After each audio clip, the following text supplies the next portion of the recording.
issue pagdating sa, kasi ngayon may matinding nangyayari. Yung kay Kesyo daw, binigyan daw ng tigli 5 milyon yung Marines. Pakinggan natin ito, sinabi ng Marines. Nakakaawa, nalulungkot talaga ako. Ito, grabe po ito. Totoo po ba kayo ay binigyan ng pabuya ni Mike Defensor, bawat isa sa inyo ay tigli 5 milyong piso para gumawa kayo ng salaysay na ito na inyo ngayong ibinigay sa amin kaugnay ng pagsisiyasat sa flood control scandal? Hindi po, Your Honor. Pwede po bang hirap dito, Your Honor, yung nagsabi niyan? Para Ayan. katotohanan niya. Yan nga Ayun. po, Ngayon kailangan mo po, naman. Your Honor, halos nga yung pamilya na nga namin ngayon, yung kakapiranggot nga na ipon namin, hanggang ngayon, yun po ang pinagkakasya namin. At yung pagkain po namin, nagkakaroon lang po kami ng, yung mga kunting ipon, yung chipi-chipi na lang po nga kami ngayon, nagkatsaga po kami sa sardinas na makain, Your Honor. Kung nabayaran po kami ng ganyang halaga, napagaganda na po sana po ngayon ang buhay namin ngayon, Your Honor. Ako sir, kung meron akong 5 million na hinawakan ngayon, siguro hindi nyo na ako makikita din dito siguro sir, bakit pa ako maglalahad? Kahapon nga tumawag yung nanay ko sa akin, nasa hospital. Sabi ko nakakahiya naman humingi ng tulong kay attorney. Nakakahiya naman kasi parang critical na sitwasyon namin. Ngayon ma'am and sir, Your Honor, nagugutom kami. Ang pamilya namin ngayon gutom. Bakit? Dahil sa ginawa namin. Totoo. Kasi itong ginawa namin. Alam mo, mga bayani talaga itong Brave 30 na ito, ha? Hindi totoo, walang biro. Bayani po talaga ito, mga ito. Alam mo, kasi nakausap ko ito, mga ito, personal, eh. Ramdam mo, eh. Ramdam mo sa puso nila na, na ginagawa nila ito sa bayan, eh. I mean, ang dali-dali, sa totoo lang po, ha? Ang dali-dali naman. Una-una, tahimik ang buhay nila. And with their record as a ex-marine, and their record na nag-VIP na sila sa politiko, lalong-lalo na kay Zaldico, they can find work easily na mag-security sa mga VIP. Ang dali, kayang-kaya nila yan. Sigurado ako, kumpleto pa mga papel niyan, eh. Kumpleto pa yung papel niyan sa baril, kumpleto pa yan. Sigurado ako. At sagot naman ng VIP yun, kung sakasakali. Pero bakit nagsalita sila? Ibig sabihin, they gave up their own comfort zone para lang isiwalat ito. Nalagay sila sa alanganin, ang dami nilang kaso. Nakasabay nga namin to sa DOJ. Buti nga kami, bilis lang namin, eh. Bakit? Isa lang yung kaso namin dun, eh. Sila ang dami. Ang dami nagkaso sa kanila. Basta marami, as in, 4 ata yung nagkaso sa kanila. Tapos ngayon madadagdagan na naman. They can be quiet. Pero alam mo, nung tinanong namin sila talaga na off-cam, sabi namin, kasi siyempre, di ba, marami nang, naintindihan natin yung nangyari kay Gutesa, pero marami nang na-frustrate. Kasi pinaglaban si Gutesa noon, nung mga vlogger, tapos biglang nanahimik na. Kasi nga, sabi nga ni dating Kong Mike, di ba, na nabayaran daw para palitan yung kanyang statement, which is pinarinig niya. May ebidensya yun, ha? Pinarinig niya sa press con na binayaran. Hindi ko nga maintindihan, eh. Pinarinig niya yung audio na yun. Walang pumick up from the mainstream media. Boses ni Gutesa na sinasabing siya ay ginipit, siya ay binayaran para manahimik na at inisip niya yung pamilya niya. Isipin nyo, matindi yun, matinding balita yun. Imagine niyo, baligtarin natin. Baligtarin natin. Kunwari lang, biglang yung sinungaling na si Madriaga, meron siyang, halimbawa lang ito, halimbawa may record siya ng si VP Sara Duterte, tinawagan siya at binayaran siya. At sinabi niya yun. Sigurado ako, kaliwat kanan, ibabalita na mainstream media yan. Di ba? Kaliwat kanan. Pero yung bang recording na kesyo binayaran si Gutesa, nilabas ba ng mainstream? Hindi. Ganun katindi itong mga mainstream media na to. Talagang, sorry sa term, bayaran na, pokpok pa, kupal pa. Yan ang mainstream media natin ngayon. Kupal talaga. Ito, kaya nga, ito mga ito, intense to eh. Pag kinausap mo sila, intense talaga sila. They would really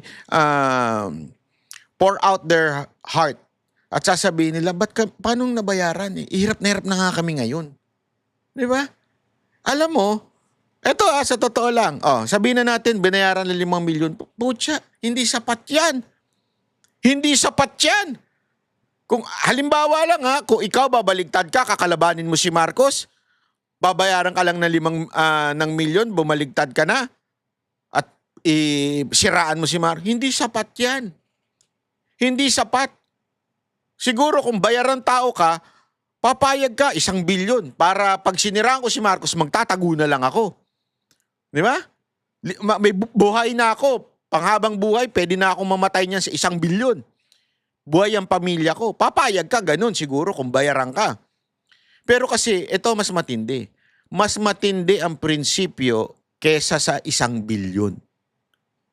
Ang pinanghahawakan nila dito, prinsipyo. Pera. Kesa sa pera. Pinaglalaban nila ay prinsipyo para sa bayan. Ganyang katindi itong mga Marines na ito. At again, nakausap ko po yan dati, di ba? Nung natin pong in-interview. Tinanong po natin sa kanila, baka naman uurong kayo. Sabi hindi, tuloy-tuloy na to. Kahit anong mangyari, tuloy-tuloy na to. Lalaban kami, kahit ipatawag pa kami kahit saan. Haharapin namin. Kaya ang tindi ng ginawa nila dito sa Senate. Kaya nga, alam mo mga kababayan, ito yung sinasabi ko sa inyo tagumpay. Tagumpay ang ginawa ni Cayetano. Nagtagumpay po si Cayetano at yung kanyang Brave 13. Nagtagumpay po sila dahil nakapagsalita itong mga Marines sa Senado. As a matter of fact, sa totoo lang ito, without, siguro, let those who have ears listen and understand. Pero doon sa mga sarado na isip, wala tayong magagawa. Talaga sarado na isip nila. Alam mo, this is a hand of God moving. Honestly, what happened to the Senate, talagang victory. Victory not only to the Brave 13, but victory of the plan of God happened. You know why? Kasi kung walang ganitong gulo, yung ginawa ng BBM senators na gulo, hindi magiging ganitong impact ito. Yeah? Maaring dumaan yan, kalimutan na ng media. Alam mo naman ng media Bigyan mo lang ng pera yan, hindi nila ibabalita. Lulubog yung kwento o malulusaw yung kwento. Yan talaga ang katotohanan, di ba? Pagka naging silent at pipi ang mga media. Pero kasi, dun sa ginawa yung BBM senators na panggugulo, lalo tuloy na emphasize yung pag-appear nitong mga Marines. At they cannot just keep quiet yung mainstream media. They have to tell the news. Di ba? Tapos mantakin mo, blessing in disguise yung ginawa ni Remulla.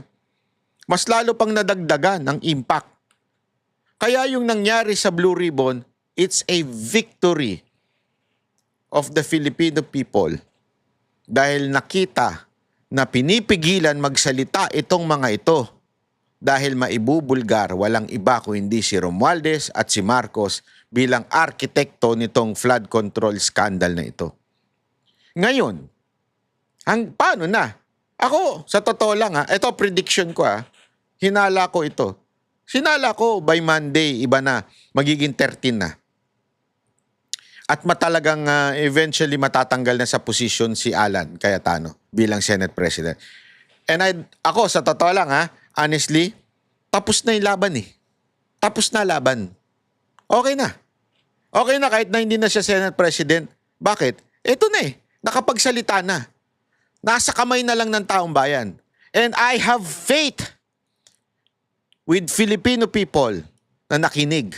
I have faith in you na nagising na ang mga Pilipino.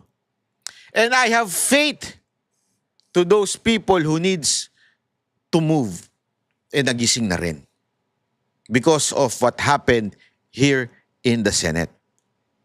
na bulgar ang dapat mabulgar. And that is victory. Why? Always remember, John 14 verse 6. Tama ba? Check nyo na lang. Sorry kung mali. Basta, the truth shall set you free. Ang ganda ng sinabi ni Speaker Cayetano dyan. Senate President Cayetano dyan, di ba? Alam nyo ba yung first part na the truth will set you free? Yung first part nun yung they will know the truth. Ito na yun eh. We know the truth. We know that the truth pinipigilan ito mga magsalita dahil ang karamihan sa mga senador na BBM senators ay nakatanggap din. Marami sa kanila, hindi pala karamihan. Marami sa kanila na pumipigil, nag-iingay ngayon laban kay SP Cayetano ay mga nakatanggap ng mali-maleta na pera.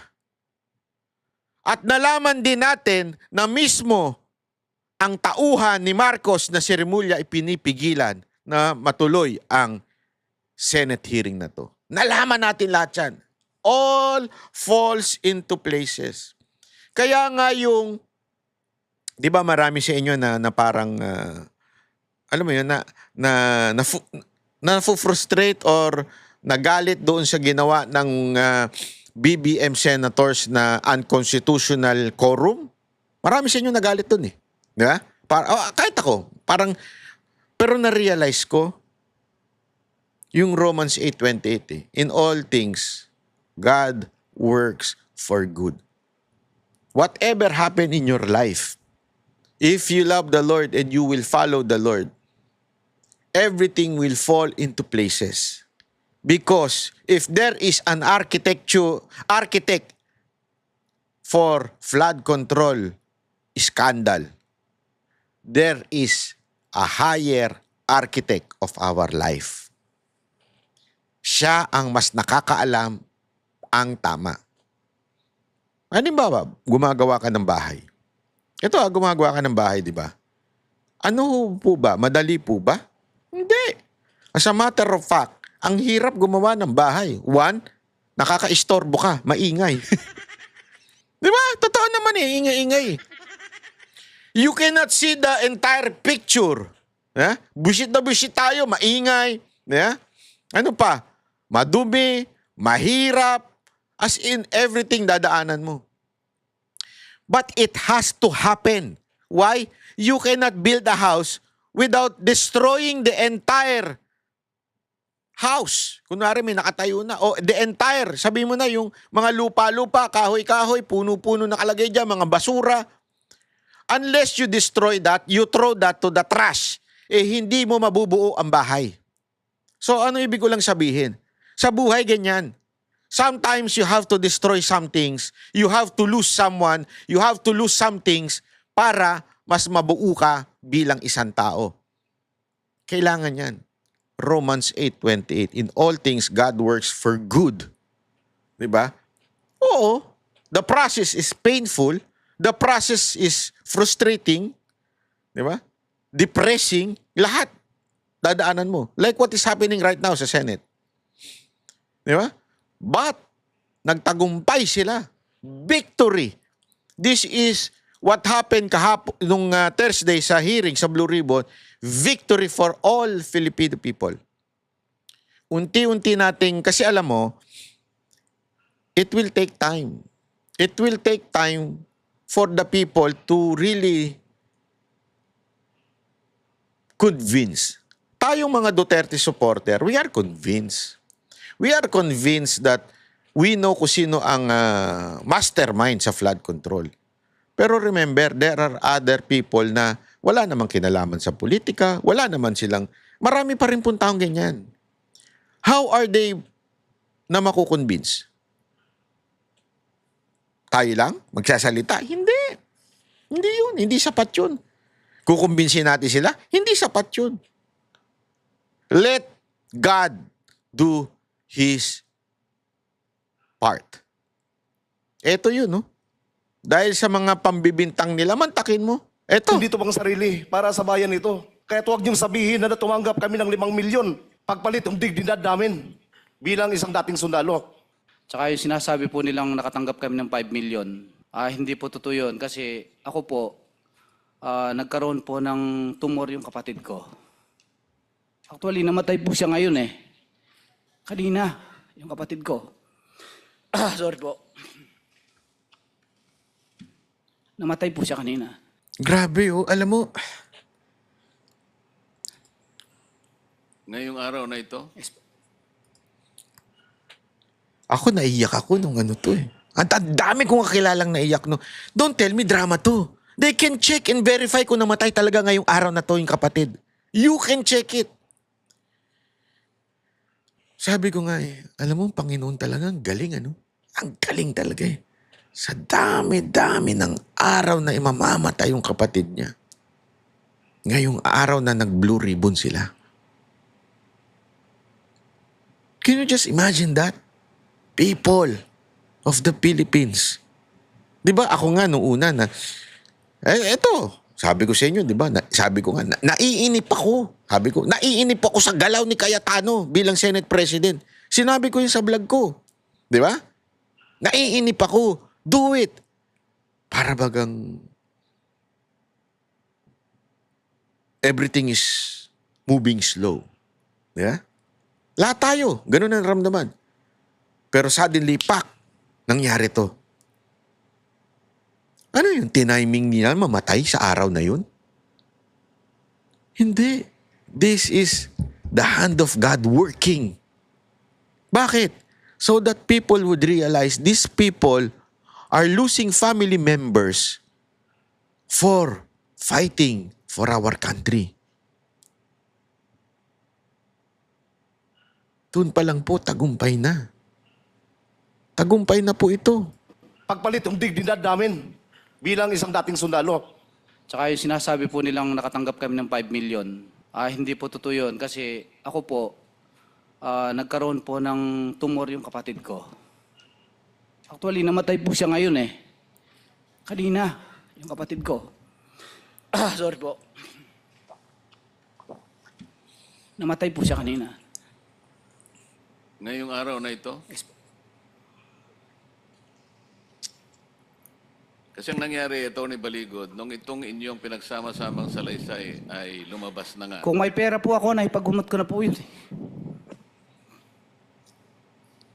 Grabe, I-mention no? this lang dahil importante itong breaking news. Sabi ng Inquirer.net, Grabe, no? Ako, nung pinanonood ko ito, hindi ko matake eh. Hindi. You can say everything you want. Lahat sabihin mo na. Sabihin mo na lahat. Pagbintangan mo na ako, banatan mo na ako.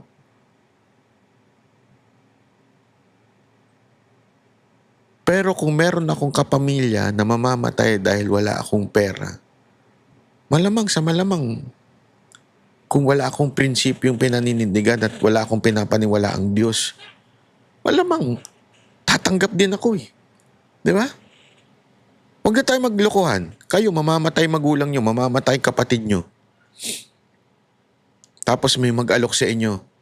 O ito, 5 milyon. Pagamot mo na. Ito, and it's a matter of life and death. O ito, pagamot mo na. Basta bumanat ka lang kay BP Sara Duterte. Hindi, ito honestly siguro, kung wala akong Panginoon at wala akong prinsipyong pinanghahawakan, malamang sa malamang, tatanggapin ko yung mapagamot ko lang yung kapatid ko, yung magulang ko. You know why? Nararamdaman ko ito. It happened to my family. Diba? My mother died of cancer. And I know how much ang ginagastos, naubos ang pera ng pamilya dahil doon. Alam namin yun. Pag ikaw nagka-cancer, matik na yan. Pag wala kang pera, patay yan agad-agad. You can only extend the life of a person pag may cancer. Pag wala kang pera, iyak ka talaga. Talagang kung wala kang pinanghahawakan, pinagkakatiwala ang Panginoon, Malamang sa malamang, kakapit ka sa lahat. Kung pwede ko lang ibenta tong sarili ko sa mga bakla, pwede gagawin ko eh. Hindi totoo. Walang biro I mean, alam mo yung ganun yung may isip mo. Kaya nga yung iba, pumapatay na eh. Para lang magkapera. Kasi ang dahilan talaga, may gusto silang ipagamot na mahal sa buhay. Hindi ko sinasabing that is justifiable. I'm not saying that. Kaya nga, importante na meron kang Panginoon eh. Meron kang prinsipyo. Kasi without that, wala ka. Siguradong gagawin mo ang lahat para lang bumigay. At para lang mapagamot ang iyong mahal sa buhay. Tapos ito, pagbibintangan mo ng 5 million. Kaya sabi ko sa inyo, sabi ng iba naman na frustrate sila sa katulad ni Matibag. Sabi nga God allows everything para po ma-fulfill ang kanyang grand plan. Imagine niyo to. Remember si Job. 'Di ba? Nagpaalam si Satanas kay God. Pwede ko bang ganituin ito? Kasi itong anak mo sumusunod lang dahil pinagpapala mo. Bakit pinayagan ng Diyos? Imagine niyo yun pinayagan ng Diyos na mamatay ang kanyang pamilya, mawala yung mga gamit niya, masunog lahat, magkaketong, pinayagan ng Diyos yun. Ibig bang sabihin, sadista ang Diyos? Ibig bang sabihin, masamang tao ang Diyos? Hindi. Kasi may purpose siya, may greater purpose siya. Lahat ng nawala sa kanya na ibalik more than doon sa meron siya dati, si Job yan. Ano ibig ko sabihin? Kaya nga sabi ko nga, dito ko lang na-realize na si Matibag pala may purpose din, Yung pagiging demonyo niya may purpose. Yung pagiging niya, hindi naman, sige, huwag natin tawagin demonyo. Kasi siyempre tao pa rin siya, nilikha ng Diyos. Yung pagiging niya, yung bang ko kung sinful o ano matatawag mo doon. Yung pagiging abusado niya, yan. Yung pagiging abusado niya, may purpose. Nagigets nyo? May purpose. Mantakin mo, sasabihin mo pa yan na may 5 million, and then may lumapit sa akin, may 5 million. I mean, first, let's assume that it was not malicious, yung kanyang statement. Yeah? Halimbawa, totoong may nagsabi sa kanya. Halimbawa lang, let's assume na yung kumausap sa kanya, totoo. May kumausap sa kanya at talagang sinabi 5 million. Assume natin na wala siyang malicious intent dito Yung pagiging bobo niya bilang direktor, in-announce niya kagad. Pantakin mo, may nagchismis lang sa'yo, in-announce mo kagad. Eto habang naghihiring yung mga Marines.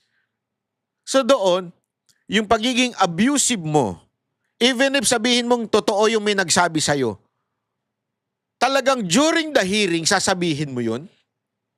Kasi nga, again, you are protecting someone. Diba? You are protecting someone. And God used that para mailantad ang greater plan niya. To reveal the true master of this scandalous flood control na to. Timing, namatay pa. Di ba? Timing na namatay pa during the day ng Blue Ribbon. Is it coincidence? I don't think so. Yung announcement ni Matibag, coincidence? I don't think so. Remember ipinagtugma-tugma, announcement ni Matibag, pagkamatay nito, nung kapatid niya at yung Blue Ribbon, pinagtugma-tugma. Sangka pa. Yan ang tinatawag na victory. Actually, dapat nga hindi victory of the Filipino people. Victory from God. Victorious yung plano. Breaking, NBI Director Melvin Matibag has revealed that NBI received information that former Congressman Mike Defensor allegedly bribed the 18 ex-Marines 5 million to provide 5 million lang nakalagay ito, walang nakalagay each to provide testimony regarding the flood control anomalies. Matibag said the testimony came from an individual. An individual means one person. Kasi kung hindi, individuals dapat, unless it's grammar. With a direct relationship to one of... Kakaiba talaga pumitik ito si Cayetano, no? Talagang pinitik niya pa yung grammar ng inquirer, no? Yan ang gusto ko sa'yo talaga. Iba ka talaga, eh. the supposed 18 Marines. So that could be anyone in the world. Dahil 18 kayo, I'm sure you have a lot of friends. Pinangalanan si dating Congressman Mike Defensor na siya yung nag-offer ng halaga noong 5 million para maging testigo nga at lumabas mag-presscon, Matibag said. He added that the NBI has already issued a subpoena to Defensor to shed light on the allegations. I will not interrupt you now, Mr. Chairman. Mamaya, nandito na rin naman si ex-Congressman Defensor. It's time for him once again to use his last name and defend himself. Having said that, may I invite with the permission of the chairman, Director Matibag, total mahilig kayong NBI pumunta dito sa Senado na walang imbitasyon. Ngayon kayong pumunta, iniimbitahan ko kayo ngayon, kasi kung yung impormasyon mo ay hindi verified, hindi naman marites ang pangalan mo. Ngayon, kung verified yung iyong impormasyon, ibig sabihin, bilang investigador, no, NBI, ibig sabihin, you have reasonable ground to believe na yung nagsabi sa iyo ay totoo. Pumunta ka dito under oath at pagkakataon mo ngayon makaharap si Congressman Mike Defensor at yung 18. No? So itong hearing natin ay open. So if Senator Tito Soto or Senator Erwin Tulfo, ika nga ni Rafi Tulfo, kung ikaw ay matapang, pumunta ka dito. Pag ikaw naman pumunta dito, ikaw ay uto-uto. Pero open po tong hearing na to. But especially now to NBI Director Melvin Matibag. Pumunta ka dito, Director, kasi ako, interesado talaga ako kung nagsisinungaling tong 18 ito. Pati si kumpanyero Tony Levy, kasi napakalaking disservice to sa ating bansa kung gawa-gawa to or kung may dagdag bawas kayo sa testimony nyo. Pero napakabigat ng testimony nyo kung sasabihin nyo ang pinakamalaking sindikato sa ating bansa ay mismong gobyerno. So one of the two has to be the truth. That's why Director Matibag, hindi pa naman kami matatapos. Imbitado ka ngayon or kung sino yung agent mo na nagkwento sa'yo. Pumunta ka dito para harapan tayo, magkaalaman po tayo. Thank you, Mr. Chairman. Thank you, Mr. President. Total, nandito naman po ang 18 magigiting na ex-soldiers. Kung totoo pong ganun kayaman si Mike Defensor, magkano, Mr. Speaker? Mr. President, 5 million each. Nakita ko 5 million. Each. Walang nakalagay na each eh. Sa nakita ko 5 million lang, walang each. Pero meron din finorward si Senator Aimee na inquirer. So kayo po ngayon ay narinig po ninyo Sa'yo ba? ang di umano'y balita na kayo po ay binribe ni Mike Defensor sa halagang 5 million. Each ba? So 90 million po ang pinambribe sa inyo ni Grabe, Mike no? Defensor para lang gumawa kayo ng ganitong salaysay na sa aking pananaw ay ginawa ninyo sa To ilalim ng clarify, Mr. sakripisyo. Chair, sa inquirer.net naman, yan, nakalagay na allegedly bribed each of the 18 ex-Marine 5 million. So each, so bawat isa. So, Pesos, simple pesos. lang po ang tanong. Totoo po ba kayo ay binigyan ng pabuya ni Mike Defensor? Bawat isa sa inyo ay tigli 5 milyong piso para gumawa kayo ng salaysay na ito na inyo ngayong ibinigay sa amin kaugnay ng pagsisiyasat sa flood control scandal? Hindi po, Your Honor. Pwede po bang hirap dito, Your Honor, yung nagsabi niyan para patotohanan niya? Yan nga po, Sa may ngayon hamon po, naman. Your Honor, halos nga yung pamilya na nga namin ngayon, yung kakapiranggot nga naipon namin, hanggang ngayon, yun po ang pinagkakasya namin. At yung pagkain po namin, nagkakaroon lang po kami ng Sa ngayon, nagkaroon po kami ng yung mga kunting ipon tawag nito, yung chipi-chipi na lang po nga kami ngayon, nagkatsaga po kami sa sardinas na makain, Your Honor. Kung nabayaran po kami ng ganyang halaga, napagaganda na po sana po ngayon ang buhay namin ngayon, Your Honor. Salamat po sa inyong confirmation na hindi po kayo talaga nabigyan ng kahit anong halaga. With your permission, Honorable Chair, yung kung 5 million bawat isa, sana medyo okay na ang buhay nila kung tutuusin, no?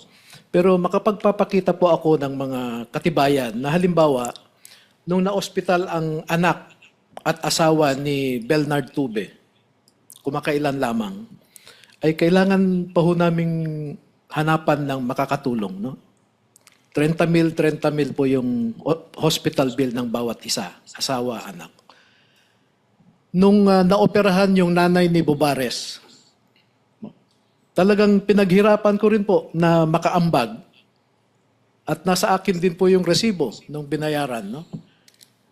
Nung namatay po ang tatay ni Buduan, kumakailan lang din po, ay kailangan din pong pagtulungan namin para makabili ng kabaong ng tatay niya. No? Baka naman, Atty. Baligod, nung kayo po'y nagtulong-tulong para makakalap ng halagang may tutulong nyo, baka naman isinilid nyo pa sa maleta kasi.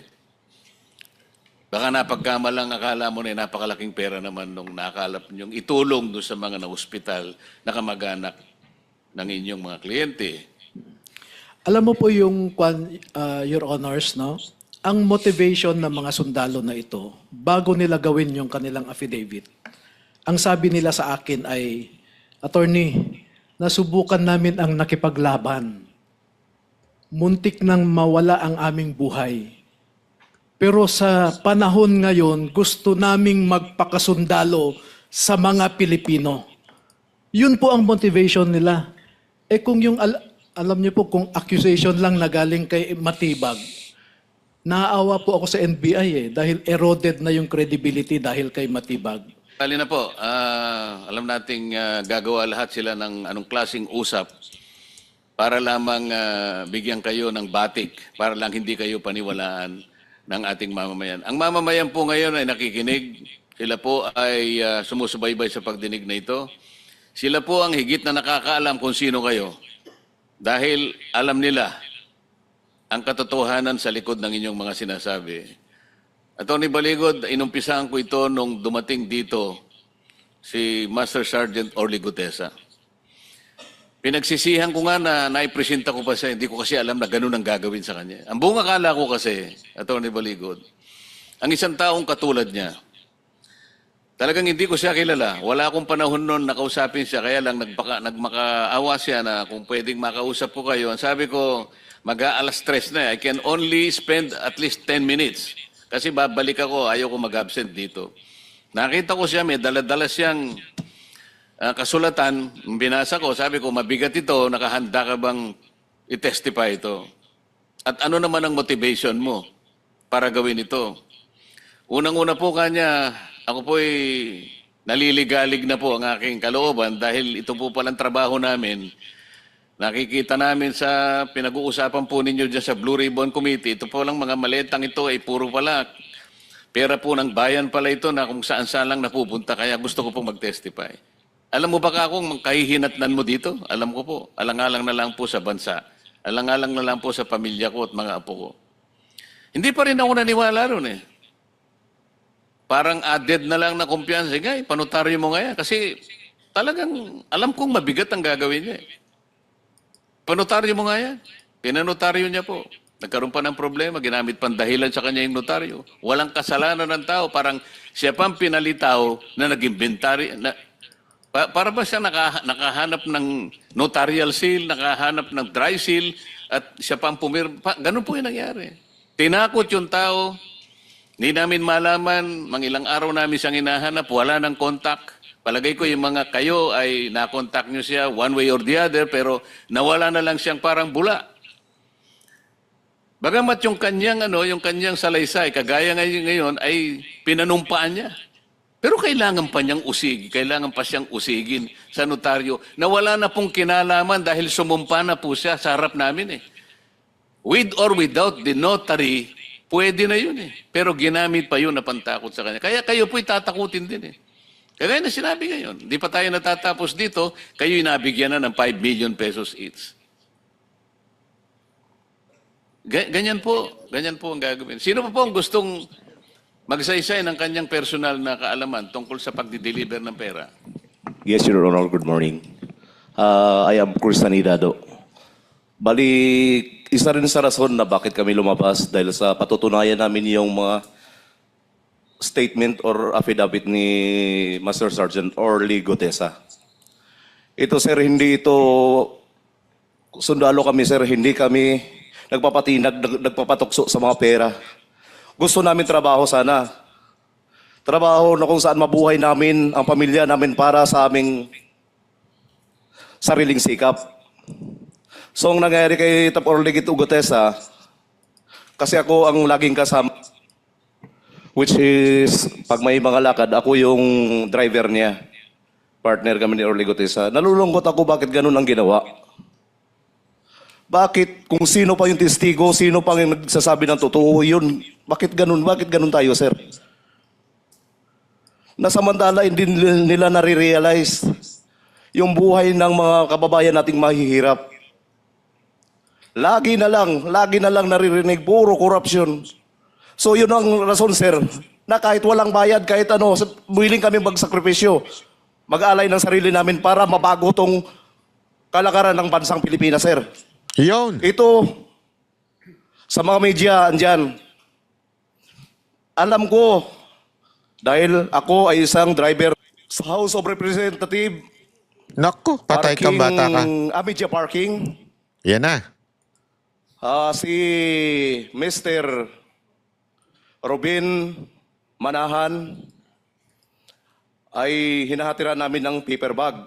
Naku po, patay kang bata ka. Si Mr. Ryan Pakpako, Naku po. PR ng HOR din, doon din mismo sa media parking. Ah. At yung media parking na yun, minsan nag-aabang sila doon. Nako, ayan na. Minsan kami nag-aantay din doon. Doon lang sa media parking. Ayun. Naka-paper bag. Minsan, nagmi-meeting doon sa bahay ni Robin Manahan. Tapos, gabi kasi, sir, hindi ko na ma-identify kung anong number ng bahay. Basta malapit lang sa HOR din.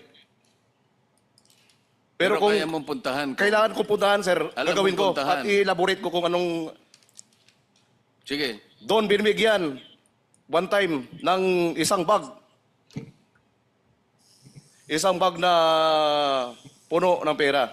Bakit ko alam na pera, sir? Dahil sinasabi ng PR na yan sa akin, PR ni Kung Saldi, na Chris, bantayan mo muna, Chris, huwag mo iwanan ng sasakyan. Perang laman yan sa loob. So, sa ganitong nangyayari sa atin ngayon, sir, gaya kanina, grabing panggigipit, unconstitutional talaga. Kami, sir, sundalo kami. Dating sundalo, nagserbisyo din sa bayan. Mm. Bakit may mga ganito? Kaya yan ang isa sa dahilan lumabas kami. Yun lang po, sir. Maraming salamat. Totoo lahat ang sinabi mo. Nasabi ko na rin ito nung lumabas si Sergeant Gutesa. Ayan. So dyan malinaw mga kababayan, pati mga media, talagang sindikato. Pero victory ho ito. Victory po na talagang meron po tayong magandang nangyari po. So maraming salamat po. Magkita-kita po ulit tayo sa susunod nating video. Ha? God bless everyone. Mabuhay po ang bansang Pilipinas. Kami ang boses ng masa, hindi natatakot. Katotohanan lang, di kami nalulunod. Walang bahid ng sismis, lahat ay totoo. Kahit sino ka pa, pag mali ka babanatan ka. Walang pinipili kulay, wala kaming kinikilingan. Basta para sa bayan, kami lalaban. Pagdama palakpakan,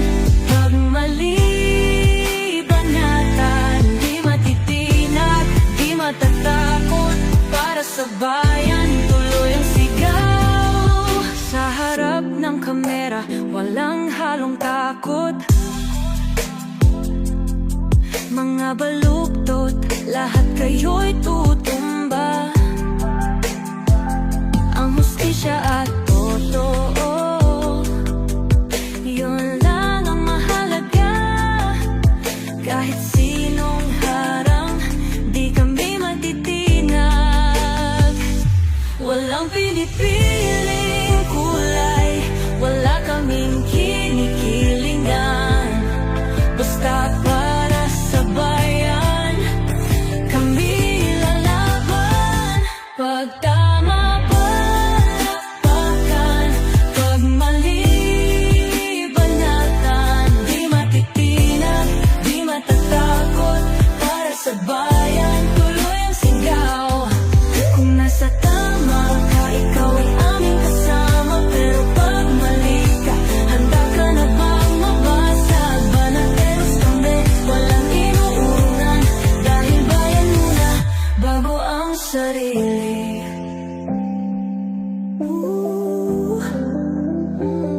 Bago ang sarili.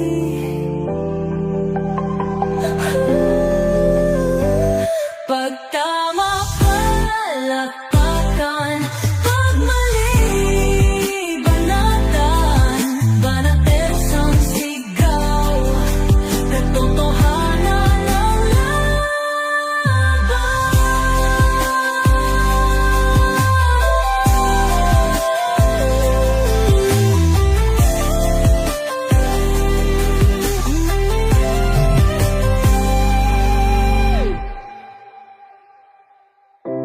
sa harap ng kamera, wala